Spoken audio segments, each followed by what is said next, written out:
वक्रतुंड महाकाय सूर्यकोटि संप्रभ निर्विघ्नं कुरु मे देव सर्वकार्येषु सर्वदा। हरे कृष्णा दोस्तों, पौष मास कथा सुनने वाले सभी भक्तों का आज की कथा में हार्दिक स्वागत है। भगवान सूर्य नारायण की कृपा सदैव ही आप सभी पर और आपके समस्त परिवारजनों पर बनी रहे।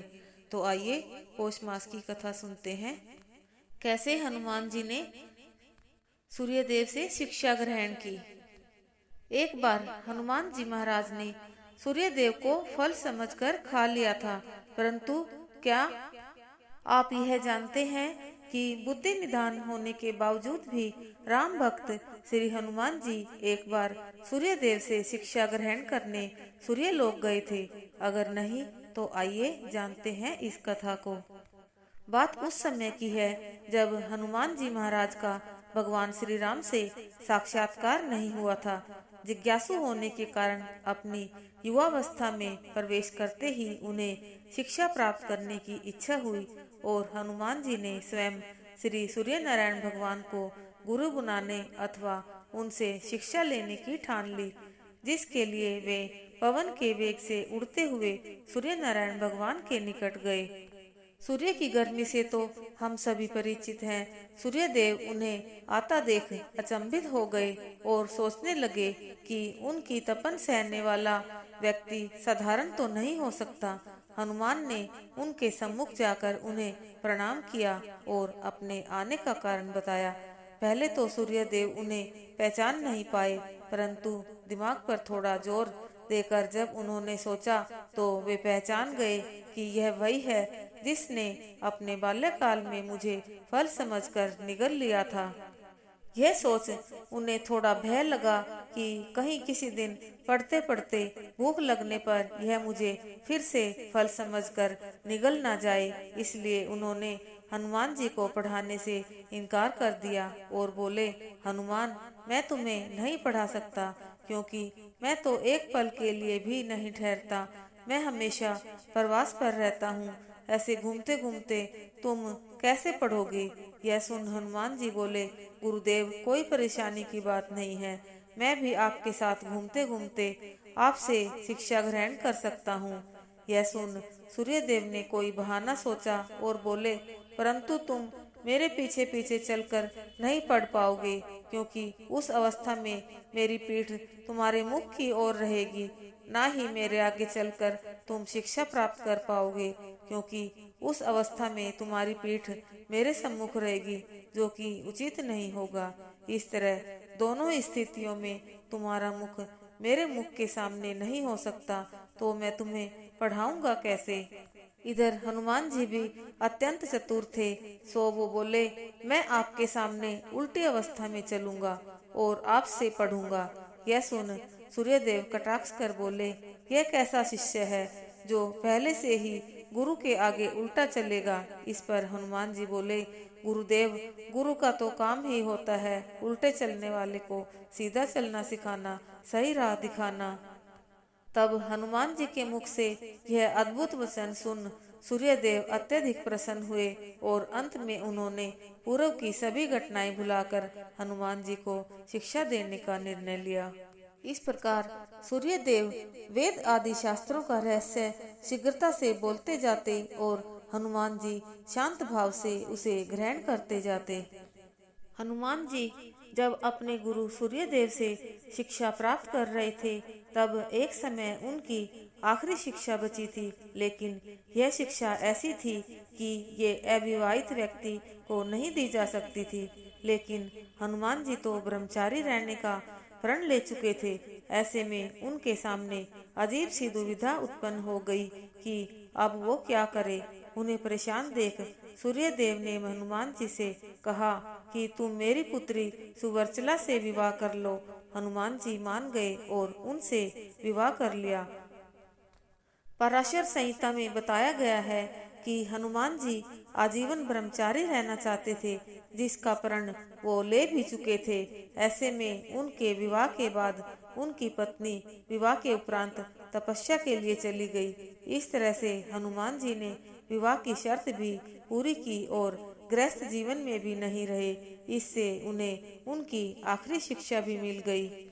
उनके पुत्र को लेकर वाल्मीकि रामायण में कहा गया है कि जब हनुमान जी लंका दहन के लिए गए तब लंका नगरी में उठने वाली ज्वाला की आंच इतनी तेज थी, उन्हें पसीना आने लगा।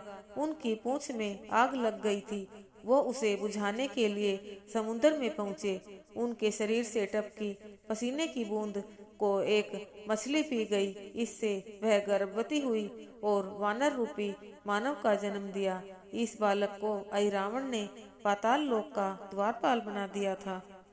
आंध्र प्रदेश में हनुमान जी का एक मंदिर है, जहां उनकी पत्नी के साथ उनकी मूर्ति स्थापित है। यह प्राचीन मंदिर खम्मम जिले में है।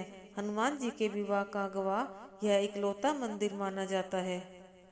आइए अब दूसरी कथा सुनते हैं कि किस प्रकार हनुमान जी ने सूर्यदेव को निगल लिया था। पौराणिक कथाओं के अनुसार हनुमान जी का नाम बचपन में मारुति था। एक दिन मारुति नंदन अपनी निद्रा से जागे और उन्हें तीव्र भूख लग गई। उन्होंने पास के एक वृक्ष पर लाल पका फल देखा, जिसे खाने के लिए वे निकल पड़े। दरअसल मारुति जिसे लाल पका फल समझ रहे थे, वो सूर्यदेव थे। वह अमावस्या का दिन था और राहु सूर्य को ग्रहण लगाने वाले थे, लेकिन वे सूर्य को ग्रहण लगा पाते उससे पहले ही हनुमान जी ने सूर्य को निगल लिया। राहु कुछ समझ नहीं पाए कि हो क्या रहा है। उन्होंने इंद्र से सहायता मांगी। इंद्रदेव के बार बार आग्रह करने पर जब हनुमान जी ने सूर्यदेव को मुक्त नहीं किया तो इंद्र ने वज्र से उनके मुख पर प्रहार किया, जिससे सूर्यदेव मुक्त हुए। वहीं वज्र के प्रहार से पवन पुत्र मूर्छित होकर पृथ्वी पर आ गिरे और उनकी ठुड्डी टेढ़ी हो गई। जब पवन देवता को इस बात की जानकारी हुई तो वे बहुत क्रोधित हुए। उन्होंने अपनी शक्ति से पूरे संसार में वायु के प्रवाह को रोक दिया, जिसके परिणाम स्वरूप पृथ्वी पर जीवों में त्राही त्राही मच उठी। इस विनाश को रोकने के लिए सारे देवगण पवन देव से आग्रह करने पहुँचे कि वे अपने क्रोध को त्याग पृथ्वी पर प्राणवायु का प्रवाह करें। सभी देवताओं ने पवन देव की प्रसन्नता के लिए बाल हनुमान को पहले जैसा कर दिया और साथ ही बहुत सारे वरदान भी दिए। देवताओं के वरदान से बालक हनुमान और भी ज्यादा शक्तिशाली हो गए, लेकिन वज्र के चोट से उनकी ठुड्डी टेढ़ी हो गई, जिसके कारण उनका एक नाम हनुमान पड़ा। आइए अब करते हैं श्री सूर्य चालीसा का पाठ। श्री गणपति पद कमल में प्रेम सहित धरि ध्यान, सूरज चालीसा कहूँ द्रवो दया करियान। जयति सूर्य नारायण स्वामी, करहु कृपा प्रभु अंतर्यामी। अगन कांति धर गगन बिहारी, अनुपम ज्योति कला छवि न्यारी। युग सहस्त्र योजन तनु राजे, माथे कनक मुकुट मणि साजे। कुंडल कलित कपोलन सोहे, सोलखी तेज तेज पति मोहे। श्वेत वर्ण षट दश है नाधे, अरुण सारथी रजु कर साधे।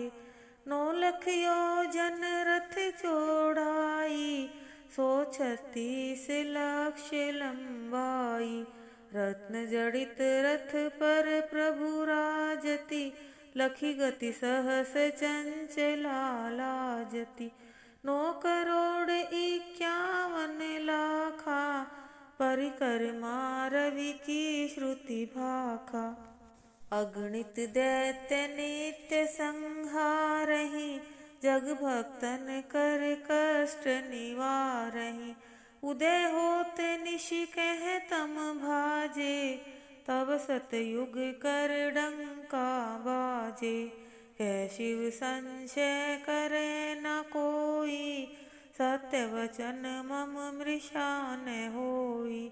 जग हित लागी प्रेम रस बानी, मुनि अस गोरि हृदय हर्षानी। धन्य धन्य सूरज अघनाशी, दीन दयानिधि मंगल राशि। महाअघिन कह तारण वाले, नारद शाप निवारण वाले। सत्राजित के मान रखैया, मणिते स्वर्ण में वर्षैया। प्रात रूप धारे चतुरानन, राजे विष्णु रूप मध्यानन। शंभु रूप धरि साय काला, त्रिभुवन माहि करे प्रतिपाला। वर्ष बीच पुनि बारह जामा, धरि भक्तन कर पूजहि कामा। षट ऋतु दिन तिथि वर्ष महीना, पलक मुहूर्त तुम्हें आधीना। खग मृग जीव जंतु नर नारी, घन गर्जन नभ वर्षत बारी। वृक्ष लतादिक प्रभु तब जानत, फूलत फरत झरत पुनि जामत। चंद्रादिक नवग्रह नभ तारे, ये सब तुम रही नाथ सहारे। धन्य सूर्य नारायण स्वामी, दिव्य दृष्टि दे अंतर्यामी। करहु वेगी अब पूर्ण आशा, होई हृदय मन ज्ञान प्रकाशा। जो यह चरित सूर्य को गावे, सब सुख भोग परम पद पावे। नमत राम सुंदर प्रभु दासा, लग प्रयाग आश्रम दुर्वासा। रवि चालीसा प्रेम युत, पाठ करे धरि ध्यान।